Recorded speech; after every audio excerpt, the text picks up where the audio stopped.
कतरा देश के लिए समर्पित है।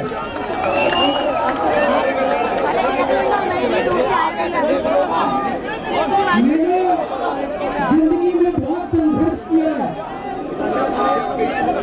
बहुत बड़े संघर्ष किए, जिंदगी में बहुत मुसीबतें झेली हैं, लेकिन हर कदम पे भगवान ने मेरा साथ दिया। ऊपर वाले ने मेरा साथ दिया। क्यों? क्योंकि मैं सच्चा था, मैं सही था, इसलिए भगवान ने मेरा साथ दिया।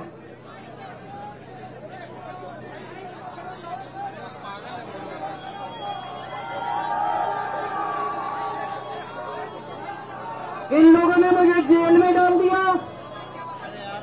इन लोगों को लगा कि केजरीवाल को जेल में डाल देंगे तो केजरीवाल के हौसले टूट जाएंगे। आज मैं आपको कहना चाहता हूं, मैं जेल से बाहर आया हूं, मेरे हौसले 100 गुना ज्यादा बढ़ गए हैं।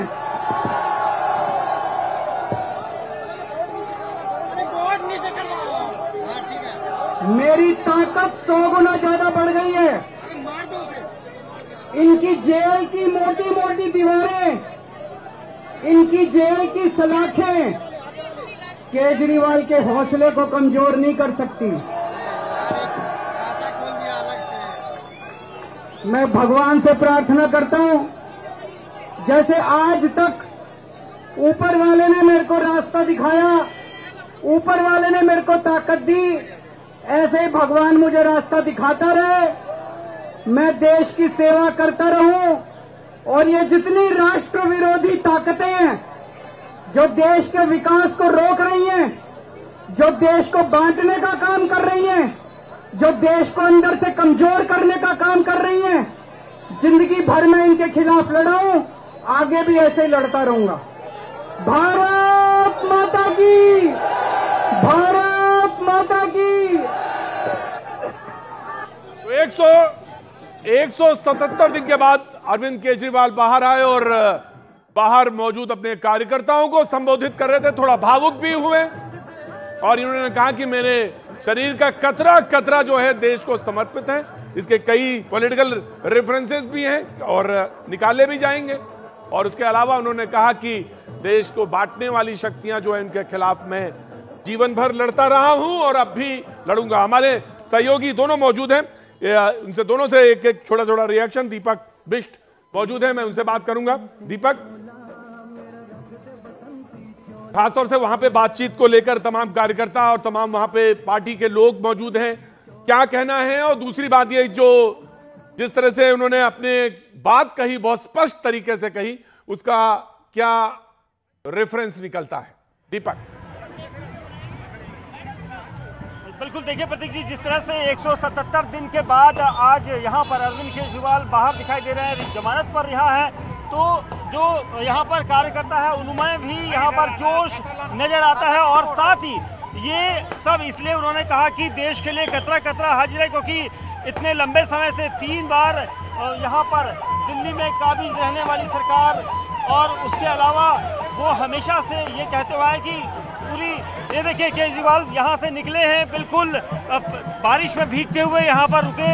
जो उनके कार्यकर्ता हैं उनके पीछे भीड़ यहाँ पर देख सकते हैं। ये सब कार्यकर्ता कुछ देर पहले ही यहाँ पर जुटे थे, क्योंकि तेज बारिश हो रही है अभी भी। और प्रतीक, यहाँ पर देखिए जो लोग हैं, आप लोग कहाँ से आए हैं? हाँ जी, बिल्कुल कहेंगे जी। हम लोग, हमें बहुत अच्छा लग रहा है। आज मेरा बर्थडे भी है और सबने सेलिब्रेट किया और डबल डबल हमें बधाई हुई मिली है। अरविंद केजरीवाल जी को हम बहुत प्यार करते हैं। हमारा पिता देश का बाहर आ गया है और हमारा शेर बाहर आ गया, हमें बहुत खुशी हो रही है। I am so happy. बहुत अच्छा लग रहा है। और मैं भाषण में से आया हूँ, मैं गुरुद्वारे में था, मुझे लगा केजरीवाल जी बाहर आया, बहुत अच्छा लग रहा है। केजरीवाल जिंदाबाद। टाइगर अभी जिंदा है, टाइगर अभी जिंदा है। देखिए, ये वो कार्यकर्ता है जो कह रहे हैं कि टाइगर अभी जिंदा है और सिंघम राइट, टाइगर अभी जिंदा है। Thank you Deepak, thank you. Javed से पास एक छोटा सा रिएक्शन। जावेद इस वक्त सीएम चीफ मिनिस्टर ऑफिस के इस समय चंदीग्राम अखाड़े के बाहर मौजूद हैं, अगर उनसे बातचीत हो जाए। देखिए, जैसे ही ये पता चला कि अरविंद केजरीवाल जेल से बाहर आ गए हैं, चांदगीराम अखाड़े पर, जो कि अरविंद केजरीवाल के आवास से करीब 1 किलोमीटर दूर है। यहाँ पर अनाउंसमेंट किया गया और उस वक्त यहाँ पर उस मूवमेंट को सेलिब्रेट किया गया, यहाँ पर इन्फॉर्म किया गया। एक बार तस्वीरों में आपको दिखाएं, देखिए बारिश इस वक्त हो रही है। अगर मैं आपको तस्वीरें दिखाऊं तो देखिए कार्यकर्ता इस बारिश में भी डटे हुए हैं, अरविंद केजरीवाल का इंतजार कर रहे हैं। अरविंद केजरीवाल यहीं पर आएंगे सीधे तिहाड़ से, और जो कार्यक्रम है उसके मुताबिक यहाँ से एक छोटा सा रोड शो होगा चांदगीराम अखाड़े से अरविंद केजरीवाल के आवास तक। तमाम कार्यकर्ता यहाँ मौजूद हैं, कई विधायक यहाँ पर हैं, कई वरिष्ठ नेता जो है वो तिहाड़ पहुंचे थे, चाहे उसमें भगवंत मान हो, संजय सिंह हो, मनीष सिसोदिया, आतिश सिंह, सौरभ भारद्वाज, ये सब लोग तिहाड़ में उनके साथ आ रहे हैं। उनकी पत्नी सुनीता केजरीवाल भी हैं, तो सीधे यहीं पर आएंगे। वहाँ उन्होंने संबोधन किया और अब जब यहाँ पहुंचेंगे यहाँ वो क्या कहते हैं ये देखना होगा। लेकिन बारिश लगातार यहाँ पर हो रही है और इंतजार हो रहा है अरविंद केजरीवाल का। तिहाड़ से यहाँ तक पहुँचने में वक्त लगेगा, क्योंकि बारिश के बाद दिल्ली की सूरत हाल जाम की होती है, वो हम जानते हैं। तो ऐसे में 1 घंटा तो मानकर चलिए कि करीब 1 घंटे में अरविंद केजरीवाल यहाँ पहुँचेंगे और यहाँ जब वो कार्यकर्ताओं के बीच होंगे तो क्या संबोधन देंगे। संबोधन इस लिहाज से महत्वपूर्ण होगा क्योंकि हरियाणा का चुनाव है, उससे बड़ा स्टेक जो है वो दिल्ली में है। दिल्ली में भी बहुत ज्यादा वक्त चुनाव का बचा नहीं है, अगले साल शुरुआत में ही चुनाव होने हैं। तो ऐसे में आम आदमी पार्टी कार्यकर्ता और तमाम जो नेता थे वो अरविंद केजरीवाल के बाहर आने का इंतजार कर रहे थे, ताकि जो कैंपेन चल रहा है, जो लीडरशिप क्राइसिस एक तरह से था, उसको पूरा किया जा सके, कैंपेन को धार दी जा सके। साथ ही दिल्ली में जो इश्यूज हैं उनको सॉल्व किया जा सके। तो ऐसे में बड़ी राहत ही आम आदमी पार्टी के लिए है। आम आदमी पार्टी हरियाणा में न सिर्फ कैंपेन को अब आगे बढ़ाएगी, दिल्ली में बढ़ाएगी, इसके अलावा ईडी को लेकर जैसे ही रिहाई के आदेश हुए तब से ही हमलावर है ईडी पर, केंद्र सरकार पर। तो ऐसे में अब अरविंद केजरीवाल जब यहाँ आएंगे वो और क्या बात कहते हैं ये देखना होगा, कार्यकर्ताओं में किस तरह से वो जोश बढ़ते हैं देखना होगा। राइट जावेद, बहुत बहुत शुक्रिया। आपने इशारा भी कर दिया कि हरियाणा का चुनाव और खासतौर से दिल्ली में जो तमाम इश्यूज हैं उनकी तरफ भी, लेकिन सब सारे लोगों का ध्यान इस वक्त हरियाणा की तरफ है। लेकिन 2 बातें उन्होंने कही, मैं सबसे पहले आम आदमी पार्टी। न्यूज़ 18 इंडिया चौपाल, एक ऐसा मंच जहां जब जब बात निकलेगी तो सिर्फ दूर तक नहीं बल्कि दुनिया के कोने कोने में जाएगी, क्योंकि इस बार बात होगी भारत के वैश्विक महाशक्ति बनने के लक्ष्य पर।